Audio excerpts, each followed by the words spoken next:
Hello दोस्तों। आज अपन भाजकता का नियम है उसके बारे में अध्ययन करेंगे। सर्वप्रथम अपन जो दो का भाजकता का नियम है उसको पहचानेंगे, फिर 4 का, फिर 8 का, उसके बाद में 16 का भी लेंगे। लेकिन सर्वप्रथम मैं आपको बता देता हूँ कि भाजकता का मतलब क्या होता है, इसका क्या अर्थ है। जैसे कि कभी कोई संख्या मिल जाए अपने को, जैसे कि 2, 3, 4। अब ऐसे संख्या को अपन को पूछे कि भाई ये इसमें 2 का भाग जाता है कि नहीं जाता, इसमें 2 का पूरा पूरा भाग जाता है कि नहीं जाता, तो प्राचीन समय में या जो अपन प्राचीन पद्धति के रूप में यूज़ करें तो इसमें सीधा सीधा भाग लगा कर पता किया जाता है कि इसमें 2 का भाग पूरा पूरा जाता है या नहीं जाता है। 2 का भाग इसमें 2 में कितनी बार गया, 2 एकम 2 एक बार, फिर 2 में से 2 गया 0, फिर 3, फिर 2 का भाग 3 में लगाओ, एक बार गया, ऐसे 2 आ गया, फिर यहाँ 3 में से 2 गए, पीछे 1 रह गया और 4, 14 हो गए। और 2 का भाग 14 में कितनी बार जाता है, 7 बार, और 14 यानी पीछे क्या रहा, 0 शेष। यानी इसका मतलब है कि ये जो संख्या है कौन सी, 234, ये जो संख्या है जो 2 से पूर्ण विभाजित है, जिसका 2 का पूरा पूरा भाग जाता है। तो इस विधि से अपने को समय ज़्यादा लगता है, इसलिए कुछ जो शॉर्ट समय में करने का एक जो तरीका रहेगा जो अपन अच्छे से समझेंगे। जैसे कि ये कोई संख्या बहुत बड़ी संख्या दे दे और आपको कह दे कि ये 2 से विभाजित है कि नहीं है, जैसे ये संख्या दे दी, तो अपन भाग विधि किए बगैर ही इसको पता कर सकते हैं कि ये 2 से विभाजित है या नहीं है।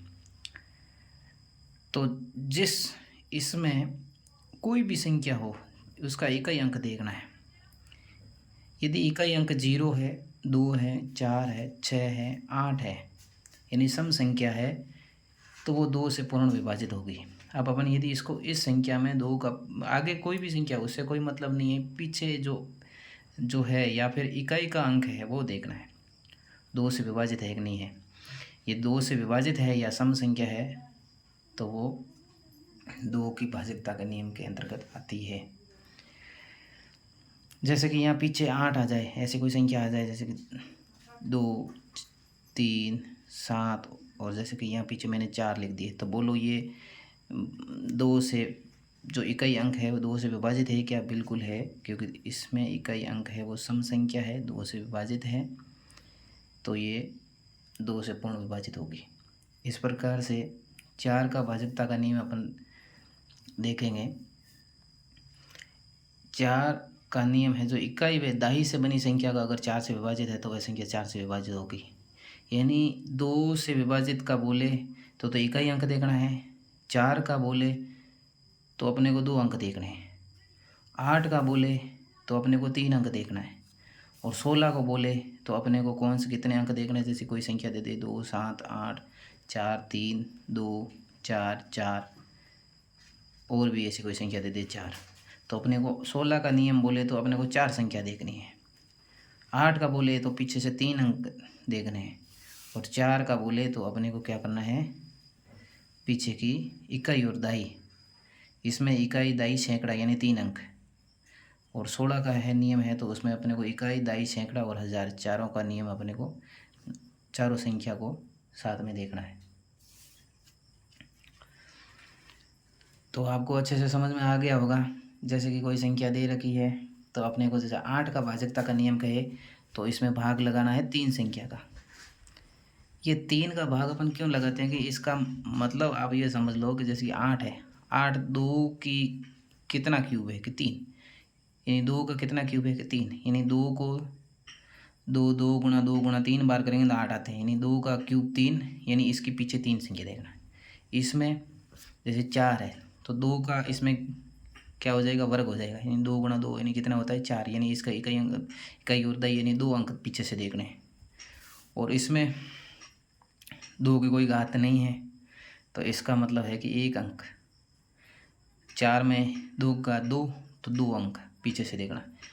8 में 2 की घात कितने हैं 3 तो पीछे से कितने अंक देखने हैं 3। और 16 का बोले तो जैसे कि 2 की घात कितनी हो जाएगी, इसमें 2 की घात हो जाएगी 4, यानी 2 गुणा 2 गुणा 2 4 बार करेंगे 16 आते हैं। तो इसमें 2 की घात यानी पीछे से कितने अंक देखने हैं 4 अंक देखने हैं कि ये यदि 4 अंक में अपन 16 का भाग लगाते हैं, यदि पूरा पूरा भाग चला जाता है तो कितनी भी बड़ी संख्या है वो 16 से विभाजित होगी। ठीक है, तो इस प्रकार से इन संख्याओं को ये मैंने एक जो इनका 2 4 8 और 16 ये ध्यान रखना, 2 4 8 और 16, क्योंकि इनका नियम है जो लगभग सेम है, इसलिए मैंने 2 के बाद 3 नहीं ली, 3 और 3 का नियम अलग है, 5 का अलग है, इसलिए जो इनका नियम जब समान है, इकाई दहाई सैकड़ा, जैसे 1 अंक देखना, 2 अंक देखने, 3 अंक पीछे से देखने और 4 अंक देखने, यानी इनका नियम है वो अपने को अच्छे से दिमाग में समझ में आ गया होगा। अब मैं जैसे कि आपको बता देता हूँ कि ये संख्या है, इतनी बड़ी संख्या आपको दे दी। ठीक है, अब ये बताओ कि 4 से विभाजित है कि नहीं है। तो अपने को 4 का भाजकता का नियम पता है, यानी 2 की घात कितना होता है 2, यानी पीछे से कितने अंक रखने 2, तो 1 और 2 यानी कितने 24, 24 में 4 का भाग जाता है कि नहीं जाता, तो पता करो एक 4 का भाग पूरा पूरा जाता है, पूरा पूरा भाग जाता है, इसका मतलब ये पूरी की पूरी संख्या है, पूरी की पूरी संख्या है वो 4 से विभाजित है। भाग दे करके भी आप पता कर सकते हो और इस तरीके से अपने कम समय में ही पता कर सकते हैं। जैसे कि 8 का बोले यानी 2 की घात कितनी 3, यानी पीछे से कितने अंक देखने 3, 1 2 और 3। अब 3 में इन तीनों संख्या को पीछे वाले आगे क्या है उससे कोई मतलब नहीं है, अपने को पीछे वाली 3 संख्या में 328 में 8 का पूरा पूरा भाग जाता है कि नहीं जाता, यदि पूरा भाग जाता है तो 8 से विभाजित है ये संख्या, नहीं तो नहीं। जैसे कि 8 चौक 32 और 8 एकम 8 जा रहा है ना, पूरा पूरा भाग पूरा पूरा कट रही है संख्या, इसका मतलब ये इतनी बड़ी संख्या है वो 8 से पूर्ण विभाजित है। अब इसमें जैसे कि 16 है, 16 में 1 2 3 4, इन 2 की घात कितनी है 4, 2 की घात कितनी है 4, तो इसका मतलब इन चारों संख्याओं को देखना है, 16 का भाग लगाओ इस 120 में, और यदि पूरा पूरा भाग जाता है तो ये 16 से विभाजित है ये पूरी इतनी बड़ी संख्या, और पूरा भाग नहीं जाता है तो 16 से विभाजित नहीं है। आई होप कि आपको ये बात मैं जो समझाना चाह रहा हूँ समझ में आ गई होगी। 2 में इकाई का अंक 1 देखना है, 4 में इकाई और दहाई यानी पीछे से 2 देखने हैं, 8 में 3 अंक देखने हैं और 16 में 4 अंक देखने हैं। अब अपन इससे नेक्स्ट आगे लेते हैं 3 का नियम। 3 और 9 ध्यान रखना, 3 और 9 लगभग प्रक्रिया एक जैसी है। सभी अंकों का योग 3 से विभाजित हो, सभी अंकों का योग 3 से विभाजित हो, अंकों का योग यानी एक ये अंक है ना, इन सभी अंकों का योग है वो 3 से विभाजित है कि नहीं ये पता करना है। जैसे कि ये संख्या 2 ले ली, 4 5 7 4 3 और 5, इनका योग कितना हो रहा है 2 और 4 6, 6 5 11, और 11 और 7 हो गए 18, और 18 और 4 22, और 22 और 3 कितने हो गए 25, 25 और 5 कितने हो गए 30। बताइए 30 में 3 का पूरा पूरा भाग जाता है कि नहीं जाता, बिल्कुल पूरा पूरा भाग जाता है, ये संख्या पूरी पूरी कट रही है, इसका मतलब ये संख्या 3 से विभाजित है, यानी इन संख्याओं का योग करने पर 3 का पूरा पूरा भाग जा रहा है, इसका मतलब ये संख्या 3 से विभाजित है होगी। आप भाग लगा करके इस संख्या को जैसे ऐसे 4 5 7 और 435 ऐसे लगा करके इसको भाग दे करके 3 का भाग लगा करके पता कर सकते हो, शेष में शून्य रहेगा, यानी इसमें 3 का पूरा पूरा भाग जाता है। परीक्षा में डायरेक्ट ऐसे पूछा जाता है, भाग कितनी बार जा रहा है उससे कोई मतलब नहीं है, डायरेक्ट आपको पूछेगा, जो क्वेश्चन पूछने का तरीका रहेगा कि क्या ये संख्या कोई संख्या दे देंगे 3 से विभाजित, इनमें से कौन सी संख्या, जैसे 4 ऑप्शन दे दिए और कह देंगे चारों में से कि 3 से पूर्ण विभाजित कौन सी संख्या है, तो अपन एक एक को भाग लगा करके पता नहीं कर सकते, बस अंकों का योग किया और अंकों के योग में 3 का पूरा पूरा भाग जा रहा है वो संख्या 3 से विभाजित है। इसी प्रकार से 9 का भी सेम का सेम नियम रहेगा। संख्याओं के अंकों का योग, यानी इन जो भी कोई भी संख्या दे दे, जैसे कि ये संख्या दे दी है, इन संख्याओं का अंकों का योग, जैसे अपन ने किया था 3 का, इसी प्रकार से इन अंकों का क्या करना है, योग करना है। अगर 9 से विभाजित होती है, अगर वो संख्या 9 से विभाजित होती है तो वह संख्या 9 से विभाजित होगी। अब जैसे कि ये संख्या है, जैसे कि 9, 8, 4, 3, 2 और 2, इन संख्याओं का योग करो। 9 और 8 17, 17 और 4 21, 21 और 3 24, 24, 25, 26, 27, 28। एक बार वापस से करना। 8, 8 और 16, 16 नहीं 17, 17 और 4, 17 और 4 हो गए 21, 21 और 3 हो गए 24, 24 और 4, 24 और 4 28, यानी इनका योग हो रहा है 28। बोलो 28 में 9 का भाग जा रहा है क्या पूरा पूरा? 9 से ये पूरा पूरा भाग विभाजित नहीं हो रहा है। 9 जैसे देशित प्रक्रिया से अपन करें ना, एक शेष रहेगा। जैसे कि ये 28 है और 28 में अपन भाग लगाएंगे, जैसे 9 का भाग लगाया, 9 तिया 3 नंबर 27, ये 27 हो गए, 3 बार भाग गया, पीछे शेष कितना रहा है, 1 रह रहा है, यानी ये शेष नहीं रहना चाहिए। यदि शेष रह रहा है इसका मतलब ये 9 से विभाजित है नहीं है। अब यदि इस संख्या को और में जैसे संख्या ले लेते हैं, ये इसी संख्या में जैसे अपन और ले लिया, जैसे कि ये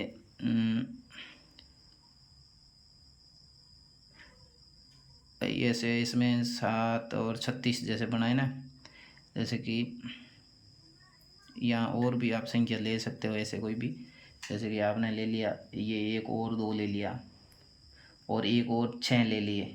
अब बताओ ये विभाजित है कि नहीं है? जैसे ये अपन ने संख्या ले ली, अलग अलग ले ली, जैसे कि मान लीजिए ये संख्या और बढ़ा दी मैंने संख्या को, जैसे कि 9, 8, 4, 3, 2, 2, 2 और 6। बताइए ये 9 से पूर्ण विभाजित है कि नहीं है? ये संख्या 9 से पूर्ण विभाजित है कि नहीं? तो अपन वापस वही प्रक्रिया करेंगे, अंकों का योग करेंगे।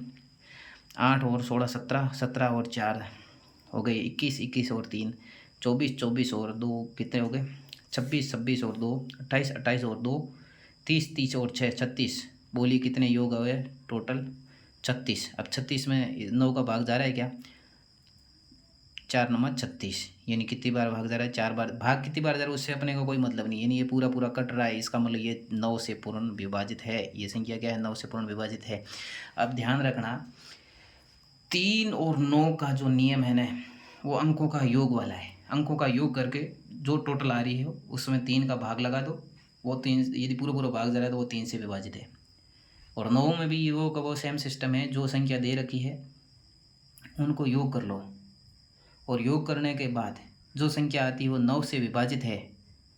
जो योग में संख्या आ रही है वो 9 से विभाजित है, इसका मतलब वो संख्या जितनी भी बड़ी वाली संख्या है वो 9 से विभाजित होगी। योग वाली 3 और 9, यानी अंकों का योग करके पता करने वाला जो तरीका रहेगा वो 3 और 9 का रहेगा। और इकाई, दाई, सैकड़ा और हज़ार, यानी इकाई का अंक देखना तो 2 में, इकाई और दाई देखना यानी पीछे से 2 अंक देखने वो 4, फिर 8 में 3 अंक और 16 में 4 अंक, यानी इकाई के पीछे वाले अंकों को देखने का तरीका 1, फिर 2, फिर 3, फिर 4 ऐसे बढ़ने का तरीका रहेगा। तो वो संख्या होगी 2 की दुगनी 4, 4 की दुगनी 8, 8 की दुगनी 16। 2 की दुगनी कितनी हो गई, 2 की दुगनी जैसे ये संख्या रहेगी ना, तो इसमें 2, 2 की दुगनी 4, 4 की दुगनी 8 और 8 की दुगनी कितनी हो जाएगी 16।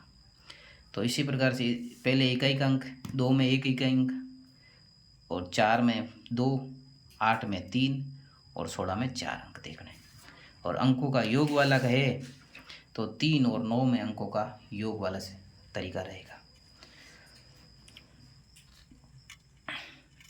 इसके बाद में रहा 5 का नियम, जिसके यानी 5 का नियम में रहेगा जिसके अंत में 0 और 5 इकाई अंक हो। जैसे कोई संख्या मैंने दे दी 4, 3, 2, 6 और 0, जैसे ये संख्या मैं आपको दूं, क्या ये 5 से विभाजित होगी? बिल्कुल होगी, क्योंकि पीछे 0 है तो ये किससे पीछे, यानी इकाई का अंक है, 0 आ जाए या पर 5 आ जाए वो 5 से विभाजित होगी। यदि मैंने एक कोई संख्या दे दी जैसे कि 3, 4, 7, 8 और जैसे मैंने 5 दे दिया, तो बोलिए ये संख्या 5 से विभाजित होगी कि या नहीं होगी? बिल्कुल होगी, क्योंकि इसका इकाई का अंक क्या है? 5 है। आप यदि ये तरीका सही है कि नहीं है, आप इसको भाग विधि से करके पता कर सकते हो। 2, 60 और फिर 5 का भाग लगा करके देखिए यदि भाग पूरा जाता है कि नहीं जाता है। ये आपके लिए होमवर्क के रूप में है, आप पता कर सकते हो। अब 5 के बाद में है 6 का नियम। एक बार 5 का देख लो और 5 के बाद में आप 10 का देख लो। 5 और 10 दोनों थोड़े थोड़े एक दूसरे से जुड़े हुए हैं। जैसे कि 10 का जो नियम है, 10 का नियम देख लो। 10 का नियम है इकाई का अंक 0 होगा, वो संख्या 10 से विभाजित होगी। यानी इकाई का अंक पीछे, यानी इकाई का अंक वो 0 होगा ना, वो भी किससे विभाजित होगी? 10 से विभाजित होगी। और इकाई का अंक 5 में भी इकाई का अंक 0 था। 5 में भी इकाई का अंक क्या था? 0 था और 5 था। यानी जिसके इकाई का अंक में 0 और 5 रहे वो 5 से विभाजित होगी। तो और 10 में भी क्या है? 10 में ओनली फॉर 0 रहे, यानी इकाई का अंक क्या रहे? 0 रहे या डबल 0 रहे, तो वो संख्या 10 से विभाजित होगी। अब है आपका 6 का नियम। 6 का नियम जैसे दो संख्याओं का मेल मिलाप से इसका नियम निकलेगा। यानी 2 और 3 के नियम विभाज्यता के नियम का पालन करें। 2 और 3 का जो नियम है विभाज्यता का नियम है, 2 और 3 के नियम विभाज्यता के नियम का पालन करें। जैसे 2 का नियम की विभाज्यता का नियम क्या था बताइए? 2 का विभाज्यता का नियम मैंने अभी आपको पढ़ा दिया था कि इकाई का अंक 2 के विभाज्यता का नियम था कि इकाई का अंक देखना है। यदि इकाई का अंक सम है या फिर 2 से विभाजित है, वो संख्या 2 से विभाजित होगी। चलो ये इकाई का अंक 2 है, इसका मतलब ये क्या है? 2 से तो विभाजित होगी। अब बताइए 3 का विभाज्यता का नियम क्या था? मैंने अभी पढ़ाया था आपको, दिमाग लगाइए। 3 और 9 मैंने दोनों साथ में पढ़ाया था। इनका विभाज्यता का नियम था अंकों का योग करके और 3 का भाग जाता है नहीं जाता। जैसे कि मैंने अंकों का योग किया 4 + 2 + 1 + 6 + 2, 4 2 6, 6 1 7, 7 6 13, 13 और 2 14 और 15।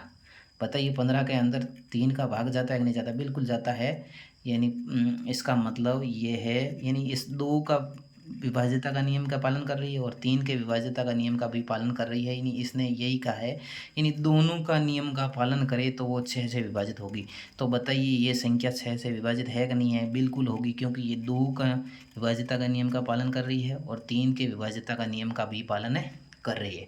तो अपने को 6 का नियम है वो थोड़ा ध्यान रखना है कि 6 के विभाज्यता का नियम के अंदर 2 के विभाज्यता का नियम का पालन करे और 3 के विभाज्यता का नियम का भी पालन करे। यदि 1 का कर रही है और 1 का नहीं कर रही है, तो फिर ये 6 का विभाजित नहीं होगी, वो संख्या 6 से विभाजित नहीं होगी। ध्यान रखना। यदि इकाई का अंक भाई जैसे कि 2 से विभाज्यता का नियम का पालन कर रही है और 3 का नहीं कर रही है, 3 का जैसे यहाँ अपन टोटल मार रहे हैं, यदि 14 आ गई और 3 का भाग इसमें नहीं जा रहा है, तो ये संख्या 6 से विभाजित नहीं होगी। इन दोनों का नियम का पालन करना जरूरी है।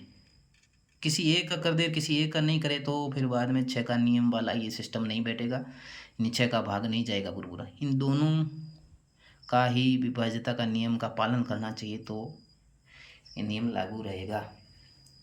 तो समझ में आ गया होगा। ये 2 और 3 का क्यों बता रहा है? क्यों? आपको पता है 3 और 2 को गुणा करने पर कितने आ रहे हैं? 6। इसलिए दोनों का पालन करना बहुत ज़रूरी है, इसलिए ये सिस्टम रहता है। अब अपन देखते हैं इसके बाद में 7 का विभाज्यता का नियम।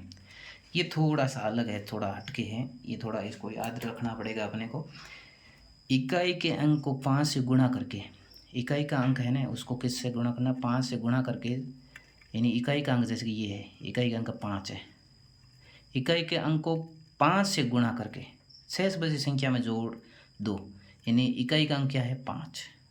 5 को इकाई का अंक कोई भी हो, 2 हो, 4 हो, 5 हो, कोई मतलब नहीं है, जैसे कोई भी संख्या हो उसको 5 से गुणा कराएं। इकाई का अंक जो भी है 5 है और किससे गुणा करना है? 5 से। और पीछे बची संख्या, यानी पीछे कौन सी है? यानी 87, यानी 87 संख्या को जोड़ना है।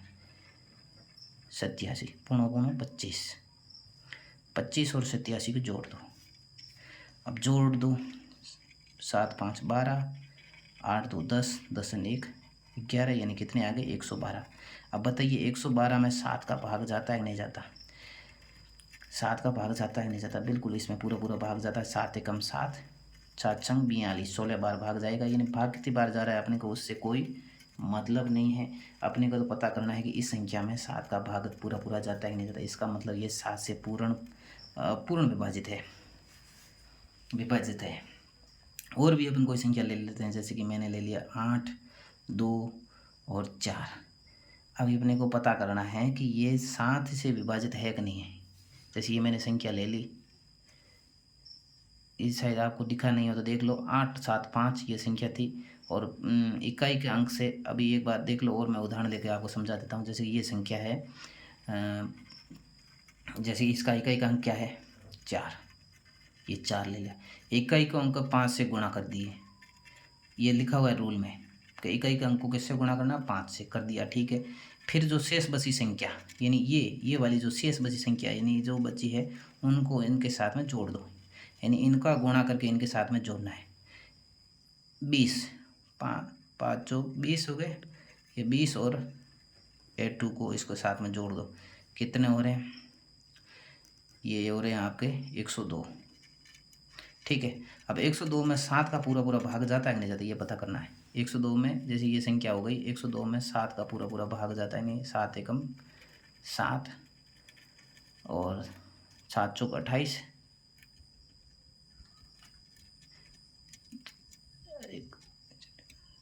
तो इसका मतलब ये पूरा पूरा भाग नहीं जाता, शेष रह रहा है। देख लो 7 एकम 7, यहाँ कितने हो गए 32 हो गए। 32 में 7 का पूरा पूरा भाग नहीं जा रहा है, इसका मतलब ये संख्या 7 से विभाजित नहीं होगी। ये संख्या 7 से विभाजित नहीं होगी। जैसे ये संख्या थी 875, यानी इकाई का अंक क्या था 5, और वापस किस संख्या से गुणा करना है 5 से, और शेष बची संख्या क्या थी 87, इसको जोड़ना है इनके साथ में। तो ये हो गए 25 और 87 112 हो गए। 112 में 7 का भाग दिया और 16 यानी इसका कट रहे हैं, कितने बार कट रहे हैं 16 से। इस प्रकार से आप कोई भी उदाहरण ले सकते हो। जैसे कि अपन ने कोई भी ले ली 8, 6, 3, जैसे ये संख्या ले ली। अब अपने को पता करना है कि ये 7 से विभाजकता नियम का पालन कर रही है कि नहीं कर रही। तो सबसे पहले इकाई का अंक 3 किससे गुणा करना है 5 से। पीछे संख्या कौन सी बची 86। अब इनको जोड़ो, 15 और 86 जोड़ दिए, 15 प्लस 86 जोड़ो इनको, 11, 8 1 9 1 10 यानी 101। अब 101 में 7 का भाग पूरा पूरा जाता है कि नहीं जाता है, नहीं जाएगा, क्योंकि 7 3 31 31। इस प्रकार से कोई भी संख्या है ना, ये आपको नियम समझ में आना चाहिए कि ये किस संख्या किस प्रकार का। ये यदि आपको ये नियम समझ में आ गया कि 7 के भाजकता का नियम, यह ध्यान रखना है कि इकाई का अंक से 5 से गुणा करना है और शेष बची संख्या को उसके साथ में जोड़ना है। एक बार ध्यान से सुनना, यानी इकाई का अंक किससे गुणा करना है, इकाई का अंक किससे गुणा करना है 5 से करना है और शेष बची संख्या को जोड़ना है, और जोड़ करके फिर बाद में 7 का पूरा पूरा भाग जाता है तो वो संख्या 7 से विभाजित होगी। और 6 का विभाज्यता का नियम 2 और 3, 2 और 3, इन 2 की विभाज्यता का नियम का पालन करें और 3 का विभाज्यता का नियम का पालन करें। यानी 2 का विभाज्यता का नियम मैंने समझा दिया था आपको, 2 4 6 8, 2 4 4 के बाद 8 और 8 के बाद 16, यानी इनका एक ही नियम था, इकाई का अंक यानी पीछे का एक अंक देखना, पीछे के 2 अंक देखने, पीछे के 3 अंक देखने, पीछे के 4 अंक देखने, यानी 2 4 8 और 16 इनका सेम नियम बताया था। इकाई का अंक देखना, यानी 2 का विभाज्यता का नियम पालन कर रही है। 3 का विभाज्यता का नियम है, अंकों का योग करके 3 का पूरा पूरा भाग जा रहा है कि नहीं जा रहा है ये पता करना है। नहीं ये 5 6 का ये हो गया, और 5 में तो कोई ज़्यादा इतनी दिक्कत वाली बात नहीं है। इकाई का अंक डायरेक्ट सीधे सीधे देखना है कि 0 है कि 5 है। यदि 0 है तो भी ये 0 है तो भी 5 से पूर्ण विभाजित होगी, और पीछे इकाई का अंक 5 है तो भी ये 5 से विभाजित होगी।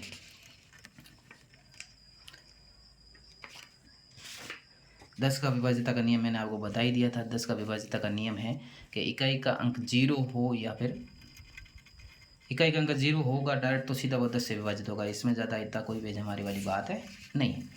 और 9 3 और 9 इनमें इकाई का अंक का योग करके पता करना है। और इसमें ये मैंने आपको बता ही दिया था 2 4 8 और 16 1 अंक, 2 अंक, 3 अंक और 4 अंक देखने। चलो ये विभाज्यता का नियम का आपका हो गया। लेकिन एक आपको मैं जो बताना चाहूँगा 11 का विभाज्यता का नियम, 11 का विभाज्यता का नियम आपको मैं समझाना चाहूँगा। तो आप एक बार अच्छे से यहाँ देख ले। 11 का विभाज्यता का नियम यहाँ अच्छे से अपन समझ लेते हैं एक बार। 11 का विभाज्यता का नियम, ठीक है। इसमें जैसे कोई संख्या अपने को दे दे, जैसे 1, 2, 4, 7, 6, 5 ऐसी बड़ी संख्या दे दे और पूछे कि ये 11 का इसमें पूरा पूरा भाग लगता है कि नहीं लगता है, पूरा पूरा भाग जाता है कि नहीं जाता है, ये पता करने को बोले तो अपने को सर्वप्रथम क्या करना है, इसमें सम संख्या और विषम संख्या को अलग अलग जोड़ना है। सम का मतलब स्थान का ध्यान रखना है। जैसे ये पहला ऐसे, फिर ऐसे, ठीक है। और ये दूसरे नंबर वाली, जैसे कि अभी आपको मैं रेड पेन से समझा देता हूँ। जैसे कि एक छोड़ के एक संख्या, एक छोड़ के एक संख्या, ठीक है। ये दूसरी वाली चौथी से, चौथी वाली डायरेक्ट छठी से, पहली संख्या तीसरी से, तीसरी संख्या पाँचवीं से, देखो पहली संख्या तीसरी से और तीसरी संख्या पाँचवीं से, इस प्रकार से। यानी दूसरी चौथी से, चौथी छठी से, यानी एक देखो इसमें सब देखो दूसरी संख्या यानी दूसरी है, फिर किससे जुड़ रही है, चौथी से, चौथी संख्या किससे जुड़ रही है, छठी से। यानी देखो इसमें सब सम संख्या जुड़ रही है।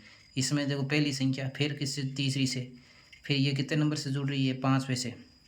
इस प्रकार से ये देखो एक तरफ विषम संख्या से जुड़ रही है, एक बार सम संख्या, यानी या फिर आपको ऐसा समझ लो कि एक छोड़ करके एक संख्या को जोड़ना है, एक छोड़ करके एक संख्या को जोड़ना है। जैसे कि अपन कोई भी एक उदाहरण में आपको ले लेते हैं, जैसे कि 2, 4, 6, 7, 8, 3, 5, 4 और आपको बोले कि ये 11 से विभाजित है कि नहीं, इतनी बड़ी संख्या 11 से विभाजित है कि नहीं, तो अपने को क्या करना है, एक छोड़ कर एक संख्या नहीं, ये लेना है, फिर ये, फिर एक छोड़ दी, ये हो गया। अब ऊपर वाली संख्या देख लो आप, यानी ये इससे जुड़ जाएगी, ये इससे जुड़ जाएगी, ये इससे जुड़ जाएगी। इन संख्याओं को जोड़ने के बाद इन दोनों का अंतर, इन संख्या को पहले देखो, 2 और 6 कितने हो गए, 8, और 8 8 कितने हो गए, 16, 16 और 5 कितने हो गए, 16 और 5 कितने हो गए, बोलो बताइए, बराबर बताइए, 21, यानी ये हो गए 21, एक तरफ लिख लो। 4 और 7, अब अलग दूसरी वाली संख्या को अलग से जोड़ना है। 4 और 7 कितने हो गए, 11, 11 और 3 कितने हो गए, 14, और 14 और 4 कितने हो गए, 18। तो जो दूसरी वाली संख्या 18 हो रही है, इनका योग करो, इनका योग करके इनमें से निकालो। जो संख्या बड़ी है वो उसको आगे रख दो और कम है उसको पीछे रख दो, घटाओ, घटाने के बाद 18 और कितने हो गए, 3, पीछे 6 से रह रहे। क्या ये 11, इसमें 11 का पूरा पूरा भाग लगता है क्या, इसमें 3 में 11 का पूरा पूरा भाग लगता है क्या, नहीं लगता है, यानी 11 का भाग 3 में पूरा पूरा नहीं जाता है।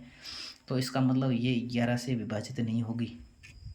या फिर इन दो ही तरीके, एक तो योग करने के बाद 11 का पूरा पूरा भाग जाना चाहिए, या फिर जोड़ घटाव होने के बाद में शून्य शेष रहता है ना, जैसे कि इधर 21 आ गए, इधर 21 आ गए भाई, इन दोनों को संख्या का योग करने के बाद एक तरफ तो इधर 21 आ गए और दूसरी संख्या भी कितनी आ गई, 21, और घटाने के बाद में शून्य आ रहा है, घटाने के बाद में कितना आ रहा है, शून्य आ रहा है।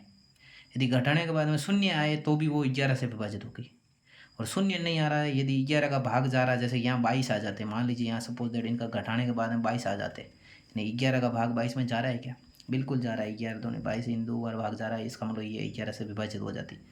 तो आपको समझ में आ गया, 11 का विभाज्यता का नियम, यानी एक संख्या यानी एक 1/1 को छोड़ करके पता करना है, दोनों का अंतर पता करना है। यदि अंतर शून्य आ रहा है तो भी वो 11 से विभाजित होगी। यदि अंतर दोनों का 11 से विभाजित है, जैसे 11 आ जाए, 22 आ जाए, 33 आ जाए, 44 आ जाए, 55 आ जाए, 66 आ जाए, इस प्रकार का 11 का पहाड़ वाली कोई भी संख्या आ जाए, यानी 11 का भाग पूरा पूरा लग जाए, इनके अंतर में, इनके अंतर के बाद जो संख्या यहाँ बचती है, 11 का पूरा पूरा भाग जा रहा है, तो वो संख्या विभाजित होगी। यदि भाग नहीं जा रहा है तो वो 11 से विभाजित है नहीं होगी।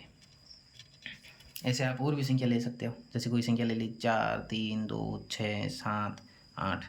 जैसे तो बताइए ये 4 और 2 कितने हो गए 6, 6 और 7 कितने हो गए 13, यानी एक तरफ तो कितने बैठ रहे 13। दूसरी वाली संख्या कौन सी होगी 6 और 3 9, 9 और 8 कितने हो गए 9 और 8 कितने हो गए बताइए 8, 8, 16, 17, यानी कितने हो रहे हैं 17 हो रहे हैं। 17 में से ये घटाने के बाद में कितने रहे 4, यानी 4 11 से पूरा डिवाइडेड नहीं है, यानी इसका पूरा पूरा भाग नहीं जा रहा है, इसका मतलब ये 11 से विभाजित है नहीं है। ऐसे और भी आप संख्या ले सकते हो, जैसे कि ये 6 ले ली और इधर 5 ले ली, ठीक है। इधर और कोई भी ले लो, ये 5 ले ली, इधर 6 ले ली। तो अब बताओ ये 11 से पूरा विभाजित है कि नहीं, पता करो संख्या। तो ये ऐसे एक छोड़ के एक छोड़ के एक कितने हो रहे 6, 5, ये कितने हो रहे 11 और 5, 6 ये भी कितने हो रहे 11, यानी 11 में से 11 पीछे कितना रहा 0, यानी 0 आ रहा है। तो 0 आ रहा है तो इसका मतलब ये 11 से विभाजित है, या तो 0 रहे या 11 से विभाजित होने वाली कोई संख्या रहे तो वो 11 से विभाजित होगी। अब आपको मैंने जो बता दिया है इसको एक बार आप रूल को अच्छे से समझ लेना, और बाकी संख्याओं से आप एक बार अच्छे से पता कर लोगे तो अच्छे से समझ में आ जाएगा। तो कुछ एक जो नियम है एक बार आप थोड़ा सा हल्का सा इसका देख ले कि जिस संख्या में, ये आप एक बार लिख लेना नोट लगा करके, जिस संख्या में 2 का भाग लगे, यानी जिस संख्या में 2 का भाग लगे ज़रूरी नहीं है कि उस संख्या में 4 का भाग लगे। नहीं कोई ऐसा कोई ज़रूरी नहीं है, यदि किसी संख्या में 2 का पूरा पूरा भाग जा रहा है कोई ज़रूरी नहीं है कि उसका 4 का पूरा पूरा भाग जाएगा। दूसरा देखो, जिस संख्या में 4 का भाग लगे, यानी कोई संख्या है उसमें 4 का पूरा पूरा भाग जा रहा है, वह संख्या 2 से विभाजित होगी। ध्यान देना इसका उल्टा है बिल्कुल। जिस संख्या में 4 का पूरा पूरा भाग जा रहा है तो वो संख्या 2 से ज़रूर विभाजित होगी, ठीक है। इसी प्रकार जिस संख्या में 3 का भाग लगे, यानी 3 का पूरा पूरा भाग जा रहा है तो कोई ज़रूरी नहीं है कि 9 से विभाजित होगी, कोई ज़रूरी नहीं है वो, लेकिन 9 से विभाजित है, यानी देखो बड़ी संख्या 9 से विभाजित है तो वह संख्या 3 से विभाजित होगी। ध्यान देना, यानी छोटी संख्या जैसे इसमें 2 का भाग लगे तो 4 का कोई ज़रूरी नहीं, यदि 4 का लगे, यदि बड़ी संख्या का भाग पूरा पूरा जा रहा है तो ये 2 का जो गुणनखंड है 2 गुणन 4 हो रहे हैं, तो इसका 2 यदि 4 का भाग किसी संख्या में पूरा पूरा लग रहा है तो 2 का ज़रूर लगेगा।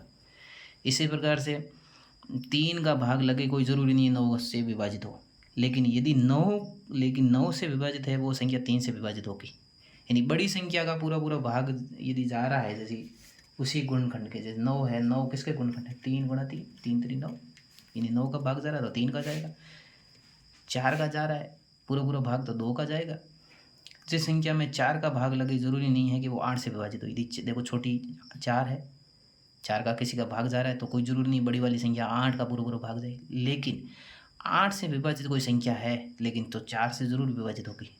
बड़ी संख्या है तो छोटे से विभाजित ज़रूर होगी। इसी प्रकार 5 आप लिख सकते हो, यदि कोई संख्या 5 से विभाजित है तो कोई ज़रूरी नहीं है वो 10 से विभाजित हो, लेकिन 10 से विभाजित कोई संख्या है तो वो 5 से ज़रूर विभाजित होगी। यानी बड़ी संख्या से विभाजित है और उसका गुणनखंड है, जैसे 10 में देखो 10 है ना, वो 5 के पाड़े में आ रहे हैं, यानी 10 से विभाजित है तो 5 से ज़रूर होगी। बड़ी संख्या पहले विभाजित हो जाए तो छोटी तो ज़रूर होगी। तो आई होप कि आपको समझ में आ गया होगा, और एक बार आप अच्छे से रिवाइज करना। इनके क्वेश्चन हैं तो आप क्वेश्चन को ज़्यादा से ज़्यादा निकालना और अच्छे से आपको समझ में आ जाएगा।